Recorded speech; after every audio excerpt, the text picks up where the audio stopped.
Hello everyone, welcome to পুষ্পালি কিচেনে।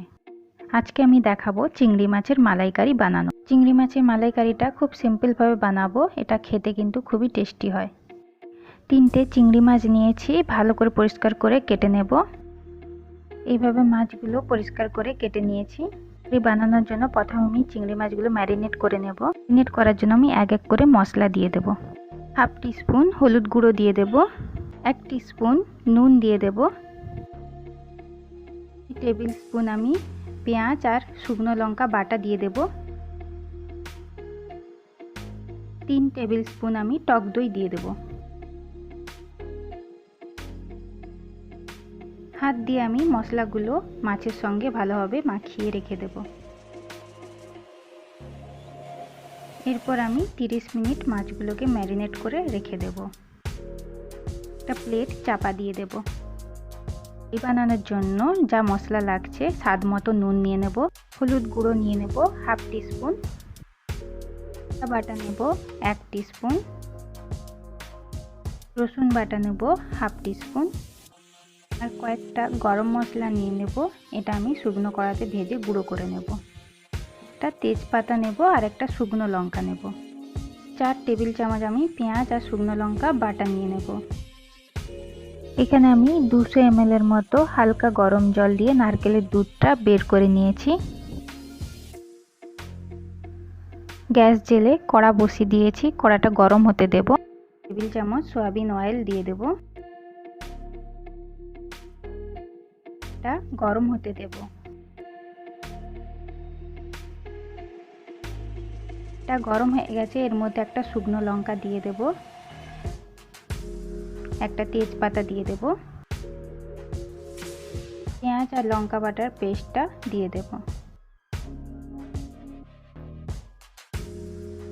মশলাটা নেড়ে নিয়ে কয়েক সেকেন্ড ভেজে নেব।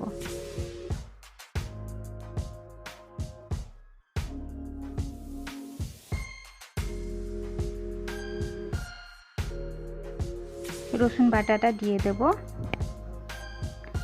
আদা বাটাটাও দিয়ে দেব, হলুদ গুঁড়োটা দিয়ে দেব, মতো নুন দিয়ে দেব। ভালোভাবে নেড়ে নিয়ে কয়েক সেকেন্ড আমি রান্না করে নেব।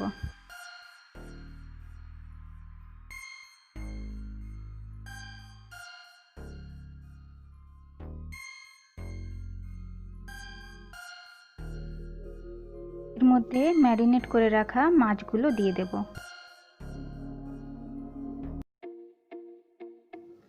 নেড়ে নিয়ে ভালোভাবে এটা মিশিয়ে দেব মশলার সঙ্গে।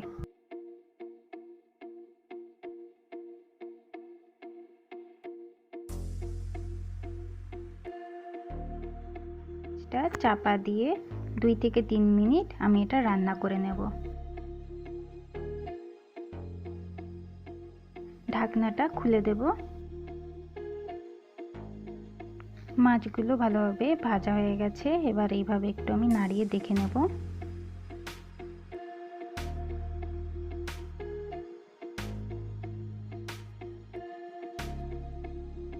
চামচ চিনি যোগ করে দেব। নারকেলের দুধটা মিষ্টি হয়, তাহলে চিনি যোগ করার প্রয়োজন নেই। নারকেলের দুধটা আমি দিয়ে দেব।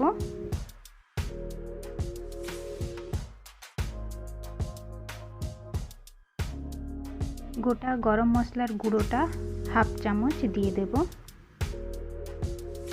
ভালোভাবে মিশিয়ে নেব।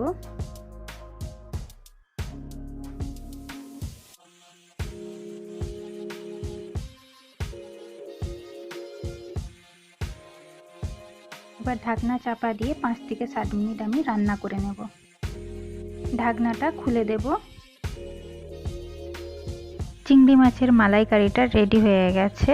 আমি এবার গ্যাসের ফ্লেমটা বন্ধ করে দেব। রেডি হয়ে গেছে মালাইকারি। পরিবেশনের জন্য একটা বাটির মধ্যে ঢেলে নেব। Thank you for watching.